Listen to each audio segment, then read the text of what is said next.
Hi hello ನಮಸ್ಕಾರ ಆತ್ಮೀಯ ವೀಕ್ಷಕ ಬಂಧುಗಳಿಗೆ GEN ನ್ಯೂಸ್ ಚಾನಲ್ಗೆ ಸ್ವಾಗತ. ಇವಾಗ ಒಂದು ಹೊಸ ವಿಷಯ ಬಂದಿದೆ. ಏನು ಅಂದರೆ HRMS2 ನಮಗೆಲ್ಲರಿಗೂ ಗೊತ್ತಿದೆ. ಫಸ್ಟ್ HRMS1ನಲ್ಲಿ ಯಾವ ಥರ ಬಿಲ್ ಮಾಡ್ತಾಯಿದ್ದೋ, ಅದಾದಮೇಲೆ HRMS2 ಬಂತು. ಈ HRMS2ಲಿ ಈಗಾಗಲೇ ನಮ್ಗೆ ಗೊತ್ತಿರೋ ಹಾಗೆ ಅಷ್ಟೊಂದು ಯಾವುದೋ ಪೇಪರ್ ಮೂಮೆಂಟ್ ಇರೋದಿಲ್ಲ. ಡೈರೆಕ್ಟು ಬಿಲ್ನ ಕ್ರಿಯೇಟ್ ಮಾಡಿ ಕಳಿಸಿದ್ರೆ ಆಗುತ್ತೆ. ಈ ನಿಟ್ಟಿನಲ್ಲಿ ಇನ್ನೊಂದು ಪೈಲಟ್ ರೈಲ್ವೋಟ್ ಅಂತ ಹೊಸ ಯೋಜನೆನ ತಯಾರು ಮಾಡ್ತಿದ್ದಾರೆ. ಇದರಲ್ಲೇನು ಅಂದರೆ ಕಾಯುವಾಗಿಲ್ಲ ಜಾಸ್ತಿ, ಒಂದು ಏಕೀಕೃತವಾಗಿ ಕನ್ಸಾಲಿಡೇಟೆಡ್ ಬಿಲ್ ಸಬ್ಮಿಟ್ ಮಾಡೋದ್ರ ಬಗ್ಗೆ ಹೇಳ್ತಿದ್ದಾರೆ. ಇದರಲ್ಲಿ ಪ್ರತಿ ತಿಂಗಳು 25ನೇ ತಾರೀಕು ಯಾರು DDO ಇರ್ತಾರೆ ಅವರು ಏನಾರ ಮಾಡಿಫಿಕೇಷನ್ಸ್ ಇದ್ದರೆ ಅಷ್ಟೇ ಮಾಡಿ ಸಬ್ಮಿಟ್ ಮಾಡಿದ್ರೆ ಸಾಕು, ಆಟೋಮೆಟಿಕ್ ಸ್ಯಾಲ್ರಿ ಆಗುತ್ತೆ.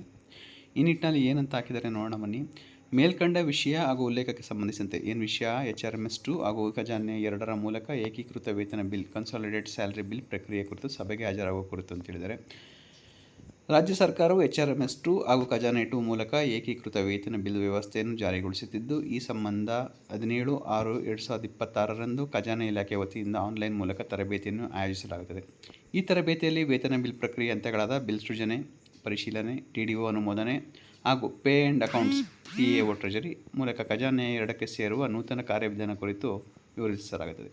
ನಮ್ಮ ಜಿಲ್ಲಾ ಪಂಚಾಯತ್ ವ್ಯಾಪ್ತಿಯ ಹೊಸ HRMS2 ವ್ಯವಸ್ಥೆಯನ್ನು ದೋಷರಹಿತವಾಗಿ ಹಾಗೂ ನಿಗದಿತ ಸಮಯದೊಳಗೆ ಅನುಷ್ಠಾನಗೊಳಿಸಲು ಮತ್ತು ಪ್ರಾಯೋಗಿಕ ಜಾರಿಯಲ್ಲಿ, ಅಂದರೆ ಇದು ಫಸ್ಟ್ ಟೈಮ್ ಮಾಡ್ತಿದ್ದಾರಲ್ಲಿ, ಅದನ್ನು ಪೈಲಟ್ ರೋಲ್ಔಟ್ ಅಂತ ಕರೀತಿದ್ದಾರೆ. ಸಮಸ್ಯೆಗಳು ಚರ್ಚಿಸಲು ಒಂದು ತುರ್ತು ಸಭೆಯನ್ನು ಕರೆಯಲಾಗಿದೆ. ಆದ್ದರಿಂದ ಇಲಾಖೆಯ ಅನುಷ್ಠಾನಾಧಿಕಾರಿಗಳು ಕಡ್ಡಾಯವಾಗಿ ತಮ್ಮ ಕಚೇರಿಯಲ್ಲಿ HRMS ಮೂಲಕ ವೇತನ ಬಿಲ್ ಸಿದ್ಧಪಡಿಸುವ ಸಂಬಂಧಪಟ್ಟ ಅಧಿಕಾರಿ ಸಿಬ್ಬಂದಿಯೊಂದಿಗೆ ಈ ಕೆಳಕಂಡ ಸಭೆಗೆ ಹಾಜರಾಗಲು ಸೂಚಿಸಿದೆ. ಯಾವಾಗ ಅಂತ ಹೇಳಿ ಮೆನ್ಷನ್ ಮಾಡಿದ್ದಾರೆ.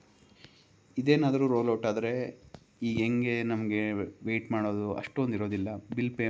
ಬಿಲ್ ಕ್ರಿಯೇಟ್ ಮಾಡೋದು ಕೂಡ ಯಾರು ಇನಿಷಿಯೇಟ್ ಮಾಡ್ತಾರೆ, ಕ್ಲರ್ಕ್ಗಳು, ಅವ್ರಿಗೆ ಸ್ವಲ್ಪ ಕೆಲಸ ಕಡಿಮೆ ಆಗುತ್ತೆ. ಇದಿಷ್ಟು ಹೇಳಿ ವಿಡಿಯೋ ಮುಗಿಸ್ತಾಯಿನಿ. ದಯವಿಟ್ಟು ವಿಡಿಯೋ ಲೈಕ್ ಮಾಡಿ, ಚಾನಲ್ ಸಬ್ಸ್ಕ್ರೈಬ್ ಮಾಡಿ.